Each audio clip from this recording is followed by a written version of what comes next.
The Fort Pitt Museum is located in Point State Park in the Golden Triangle of Pittsburgh. The museum itself focuses on the history of the region, starting with the French and Indian War and going right on through the 1790s. Part of what we want to do here is to tell the stories of the real people who lived in early Pittsburgh and were stationed at Fort Pitt. One of our reconstructed spaces here is a trader's cabin. Fort Pitt, in addition to being an important military outpost, was also an important economic outpost. Over 200,000 deer hides a year at times pass through the fort, and so the trading of goods, everything from firearms and weapons to cloth and silk ribbons, were all part of the trade with the Native Americans.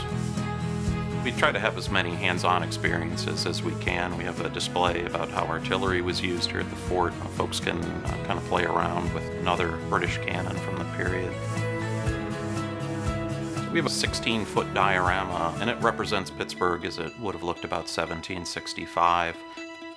So I've been coming to the Fort Pitt Museum since I was a child. My own passion has always been about the history of the Ohio country.